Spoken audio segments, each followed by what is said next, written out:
আমন্ত্রণ দেশ বাংলায়, সঙ্গে আছি আমি শাহিনুর। সাথে শুরুতে সংবাদ শিরোনাম। পাঠকের ভালোবাসায় জনপ্রিয় হয়ে উঠছে লক্ষ্মীপুরের রায়পুর উপজেলা পাবলিক লাইব্রেরি। শিক্ষার্থী ও চাকরির প্রত্যাশীদের ঝোঁক বেশি। এবং ভোলায় প্রায় 7 কোটি টাকা মূল্যের অবৈধ কারেন্ট জাল, নিষিদ্ধ পলিথিন, আতশবাজি ও বিদেশি সিগারেট জব্দ করেছে কোস্টগার্ড।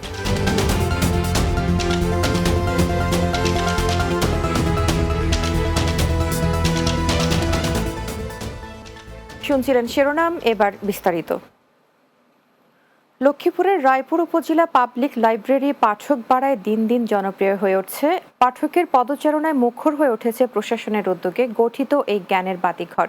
আছে দেশে বিদেশে খ্যাতনামা সাহিত্যিক, গল্পের বই ও লেখকের প্রখ্যাত সব গ্রন্থ। এতে প্রতিদিনই নানা শ্রেণী পেশার মানুষ, বিশেষ করে শিক্ষার্থী ও চাকরির প্রত্যাশীরা লাইব্রেরিতে ভিড় জমাচ্ছেন পাঠ ও গবেষণার উদ্দেশ্যে। লক্ষ্মীপুরের রায়পুর প্রতিনিধি MR সুমনের প্রতিবেদন, জানাচ্ছেন অর্ণব নাসির। লক্ষ্মীপুরের রায়পুর পৌর শহরে পাবলিক লাইব্রেরির অবস্থান। গ্রন্থাগারের সাথেই রয়েছে সরকারি মার্চেন্টস একাডেমি। দ্বিতল গ্রন্থাগারটি 8% জমির উপর দাঁড়িয়ে আছে। নিচতলায় করা হয়েছে ফিটনেস ক্লাব। ভবনের দোতলায় পাঠক কক্ষে সাজানো আছে টেবিল ও চেয়ার। সেখানে সুরক্ষিতভাবে রাখা আছে বইগুলো। গ্রন্থাগারে বসে পড়া যায় বই, আবার বাসায়ও নেওয়া যায় নির্দিষ্ট সময়ের জন্য।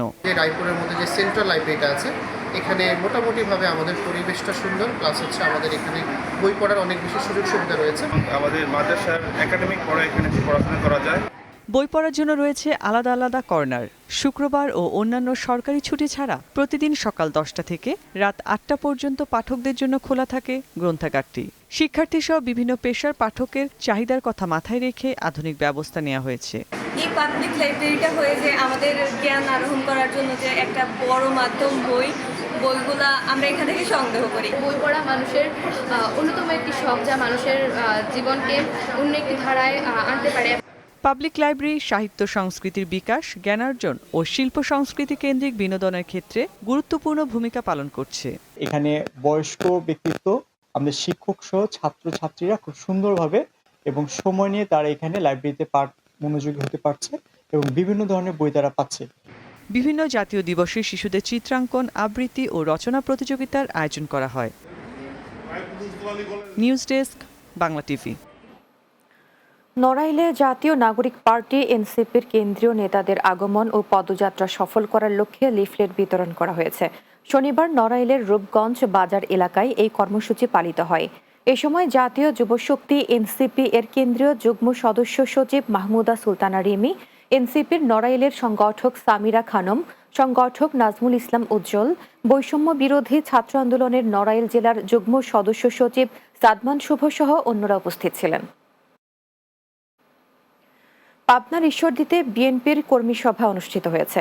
সলিমপুর ইউনিয়ন 7 নম্বর ওয়ার্ড বিএনপির পক্ষ থেকে কোলেরকান্দি শেখের দায়রে কর্মী সভার আয়োজন করা হয়। সলিমপুর ইউনিয়ন বিএনপির সাংগঠনিক সম্পাদক আলমগীর হোসেনের সার্বিক তত্ত্বাবধানে এই সভা অনুষ্ঠিত হয়। এতে প্রধান অতিথি ছিলেন জেলা বিএনপির সাবেক যুগ্ম সম্পাদক জাকারিয়া পিন্টু। এছাড়া বক্তব্য দেন ঈশ্বরদী উপজেলা বিএনপির সাবেক সভাপতি শামসুদ্দিন আহমেদ মালিথা, সলিমপুর ইউনিয়ন পরিষদের ভারপ্রাপ্ত চেয়ারম্যান মহির উদ্দিন মণ্ডল সহ অন্যরা। মৌলভীবাজারের বড়লেখা সদর ইউনিয়নে বিএনপির দ্বিবার্ষিক সম্মেলন উপলক্ষে কাউন্সিলের মাধ্যমে 5 পদে নেতা নির্বাচনের জন্য ভোট গ্রহণ অনুষ্ঠিত হয়েছে। শনিবার বড়লেখা পৌর এলাকায় বালিকা উচ্চ বিদ্যালয়ে ভোট গ্রহণ উপলক্ষে কাউন্সিলরদের নিয়ে সভা অনুষ্ঠিত হয়। বড়লেখা সদর ইউনিয়ন বিএনপির আহ্বায়ক আব্দুল গনির সভাপতিত্বে এতে প্রধান অতিথি ছিলেন জেলার বিএনপির সাবেক সভাপতি নাসির উদ্দিন আহমেদ মিঠু। বক্তব্য রাখেন উপজেলা বিএনপির সাবেক সভাপতি ও আহ্বায়ক কমিটির সদস্য আব্দুল হাফিজ, উপজেলা বিএনপির আহ্বায়ক জয়নাল আবেদিন সহ অন্যরা। বিএনপির ভারপ্রাপ্ত চেয়ারম্যান তারেক রহমানের স্ত্রী ডাক্তার জুবাইদা রহমানের জন্মদিন উপলক্ষে সিলেট বিনামূল্যে চিকিৎসা সেবা দেওয়া হয়েছে। সিলেটের গোলাপগঞ্জ উপজেলার ফুলবাড়ি এলাকায় সিলেট জেলা মহিলা দলের উদ্যোগে এই মেডিকেল ক্যাম্প অনুষ্ঠিত হয়। মেডিকেল ক্যাম্পে Sylhet MAG Osmani medical college হাসপাতালে বিশেষজ্ঞ চিকিৎসক দল প্রায় 2000 রোগীকে চিকিৎসা সেবা প্রদান করেন। একই সাথে চিকিৎসা প্রার্থীদের বিনামূল্যে প্রয়োজনীয় ঔষধ সরবরাহ করা হয়। ভোলায় প্রায় 7 কোটি টাকা মূল্যের অবৈধ কারেন্ট জাল, পলিথিন, আতশবাজি ও শুল্ক ফাঁকি দেয়া বিদেশি সিগারেট জব্দ করেছে কোস্টগার্ড দক্ষিণ জেল। কোস্টগার্ড ভোলা সদর থানাধীন কালীনাথ রায়ের বাজার এলাকায় অভিযান পরিচালনা করে এসব জব্দ করা হয়। পরে জব্দকৃত জাল উপজেলা মৎস্য কর্মকর্তার উপস্থিতিতে বিনষ্ট করা হয়। নিষিদ্ধ পলিথিন পরিবেশ অধিদপ্তর ভোলা, অবৈধ বিদেশি সিগারেট বরিশাল কাস্টমস ও আতশবাজি ভোলা সদর থানায় হস্তান্তর করা হয়েছে। সারা দেশের গণধর্ষণ, দেশব্যাপী চাঁদাবাজি, দখলদারি ও নৈরাজ্যের প্রতিবাদে গণ অধিকার পরিষদ ভোলা জেলার উদ্যোগে বিক্ষোভ সমাবেশ ও গণমিছিল অনুষ্ঠিত হয়েছে। ভোলা প্রেস ক্লাবের সামনে থেকে এই বিক্ষোভ সমাবেশ ও গণমিছিল বের হয়। সমাবেশে বক্তব্য রাখেন গণ অধিকার পরিষদ ভোলা জেলার সাবেক সদস্য সচিব আতিকুর রহমান, জেলা গণ অধিকার পরিষদের সাবেক যুগ্ম আহ্বায়ক অন্তর হাওলাদার, গণ অধিকার পরিষদ ভোলা সদর উপজেলার সাবেক আহ্বায়ক হাসান মাহমুদ, সদস্য সচিব ফিরোজ আহমেদ সহ অন্যান্যরা।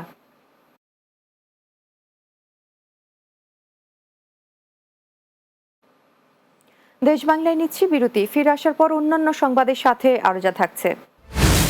ফরিদপুরে চীনা হাঁস পালনে আগ্রহ বাড়ছে, অল্প সময়ে অধিক মাংস উৎপাদন করতে পারছেন খামারিরা, প্রয়োজনীয় পরামর্শ দিচ্ছে প্রাণী সম্পদ বিভাগ।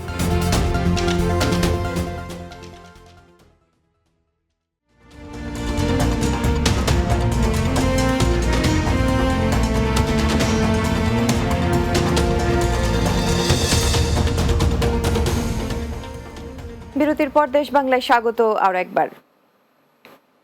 নারায়ণগঞ্জের রূপগঞ্জে সড়ক দুর্ঘটনা রোধে নিরাপদ সড়কের দাবিতে মানববন্ধন করেছে স্থানীয় স্বেচ্ছাসেবীরা। উপজেলার তারাবো বিশ্ব রোড ডেমরা ব্রিজ সড়কের তারাবো এলাকায় স্থানীয় সামাজিক সংগঠন শান্তি সংঘ ফাউন্ডেশনের উদ্যোগে এ মানববন্ধন অনুষ্ঠিত হয়। এ সময় বক্তারা বলেন, ডেমরা ব্রিজের জোড়ায় খসে যাওয়ার রাবার পুনঃস্থাপন না করার কারণে প্রতিনিয়তই সড়ক দুর্ঘটনার শিকার হতে হচ্ছে। তাছাড়া এই সড়কের রাতে কোনো সড়ক বাতি না থাকায় ভূতুড়ে পরিবেশের সৃষ্টি হয়ে চলাচলরতরা দুর্ঘটনায় কবলিত হচ্ছেন। এতে বক্তব্য রাখেন স্বেচ্ছাসেবক মাহমুদ সেলিম, আলিফ, আব্দুল্লাহ, আশরাফ, জাবের, আমিনুল, জহিরুল সহ আরও অনেকে। ফেনী সদরের সরস্বতী ইউনিয়নের লালপুল বেদেপল্লীতে হামলা, ভাঙচুর ও লুটের ঘটনায় জড়িতদের বিচার দাবিতে মানববন্ধন করেছে ভুক্তভোগী পরিবারগুলো। বেদেপল্লী সমাজের আয়োজনে এ মানববন্ধন অনুষ্ঠিত হয়। এতে বক্তব্য দেন ভুক্তভোগী মোহাম্মদ দুলাল মিয়া, শহীদুল্লাহ, মনিরুজ্জামান, সোহেল, চৌধুরী হোসেন, বেদে বিবি আফিয়া বেগম, রাশেদ আক্তার সহ অন্যান্যরা। এ ব্যাপারে শাহাবুদ্দিন ও তার 8 সহযোগীর নামে ফেনী মডেল থানায় অভিযোগ করা হয়েছে। অভিযোগের ব্যাপারে শাহাবুদ্দিন হামলার বিষয়টি অস্বীকার করে জানান, বেদেপল্লীতে মাদক ও পতিতাবৃত্তির আখড়া চলে প্রতিনিয়ত। পাশে জয়নাল হাজারী কলেজের শিক্ষার্থীরা অবৈধ কাজের বিরুদ্ধে প্রতিকার চেয়ে স্থানীয়দের সহযোগিতা চায়।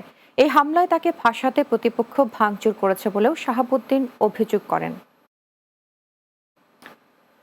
ফরিদপুরে পিকিং স্টার 13 হাঁস পালনের জনপ্রিয়তা পাচ্ছে। মাত্র 45 দিনে 3 কেজি থেকে 4 কেজি ওজন হওয়ায় এবং পানি ছাড়াই পালন করায় খামারিরা ঝুঁকছেন এই চাষে। হাঁসের মাংসের চাহিদা বেশি থাকায় জেলা প্রাণী সম্পদ বিভাগও এ বিষয়ে সার্বিক সহায়তা করছে কৃষকদের। ফরিদপুরের সদরপুর থেকে মোহাম্মদ নুরুল ইসলামের প্রতিবেদন, জানাচ্ছেন সুরাইয়া সীমা। ফরিদপুরে ক্রমে জনপ্রিয় হয়ে উঠছে পিকিং স্টার 13 নামে উন্নত জাতের হাঁস পালন। মুরগির তুলনায় এই হাঁসে রোগ ব্যাধি কম হওয়ায় অনেক মুরগি খামারি এখন এই হাঁস পালনে ঝুঁকছেন। বিশেষ করে এই জাতের হাঁসের জন্য প্রচলিত হাঁসের মতো বেশি পানির প্রয়োজন হয় না, ফলে মুরগির মতোই শেডে পালন করা সম্ভব এদের। এই উদ্যোগের পেছনে গুরুত্বপূর্ণ ভূমিকা পালন করছে সোসাইটি ডেভেলপমেন্ট কমিটি নামে একটি বেসরকারি সংস্থা।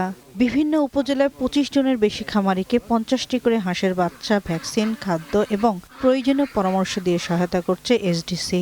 এসডিসি থেকে 50টা হাঁস দিছে।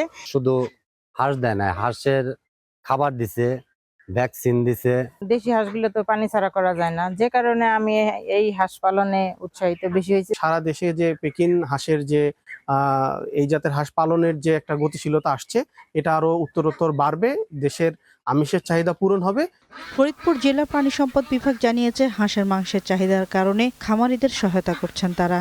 হাঁসের পিকিং জাতটা মাংসের জন্য, তো মাংসের বাজার সৃষ্টির জন্য আসলে আমরা বিভিন্ন হোটেল হাঁসগুলা যথাসময়ে বিক্রি করতে পারি এবং টাকা এবং হোটেলওয়ালা তারাও হাঁস রান্না করে ভোক্তা যথেষ্ট আছে এবং আগের চেয়ে ভোক্তা বেড়েছে আর কি। Desk report, Bangla TV. গাজীপুরে বরিশাল একতা ক্লাবের সদস্যদের নিয়ে ঈদ পুনর্মিলনী অনুষ্ঠিত হয়েছে। কোনাবাড়ীতে সংগঠনটির অফিসে এই ঈদ পুনর্মিলনী অনুষ্ঠান অনুষ্ঠিত হয়। বরিশাল একতা ক্লাবের কার্যনির্বাহী সদস্য মোহাম্মদ সুহাগ হোসেনের সভাপতিত্বে অনুষ্ঠান সঞ্চালনা করেন সংগঠনের সদস্য সচিব মোহাম্মদ শহীদুল ইসলাম। এ সময় উপস্থিত ছিলেন সংগঠনের উপদেষ্টা মোহাম্মদ মফিজুল ইসলাম, কার্যনির্বাহী সদস্য মোহাম্মদ নজরুল ইসলাম, মোহাম্মদ শাহজাহান স্বপন, মিজানুর রহমান সাগর, মোহাম্মদ সবুজ হোসেন সহ অন্যরা। মৌলভীবাজার কালেক্টরেট স্কুল অ্যান্ড কলেজের 5 তলা নতুন ভবনের নির্মাণ কাজের উদ্বোধন ও দোয়া মাহফিল অনুষ্ঠিত হয়েছে। এতে প্রধান অতিথি ছিলেন জেলা প্রশাসক মোহাম্মদ ইসরাইল হোসেন। এসব উপস্থিত ছিলেন অতিরিক্ত জেলা প্রশাসক বুলবুল আহমদ, শাহিনা আক্তার, MCN চেয়ারম্যান হাসান আহমেদ জাবেদ। এছাড়া প্রতিষ্ঠানটির অধ্যক্ষ, শিক্ষকবৃন্দ, অভিভাবকরা উপস্থিত ছিলেন।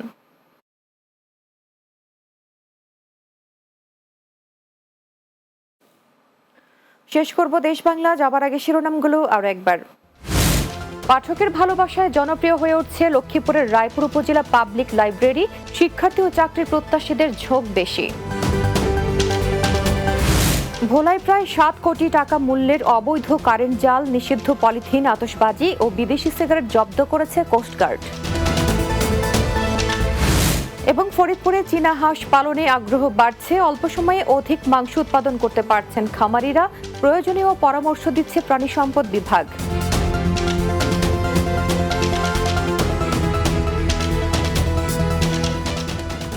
দর্শক, এই ছিল দেশ বাংলায়। আমাদের পরের সংবাদ বিকেল 4টা 30 মিনিটে দিনের বাংলা দেখার আমন্ত্রণ রইল। এতক্ষণ সঙ্গে থাকার জন্য ধন্যবাদ সবাইকে।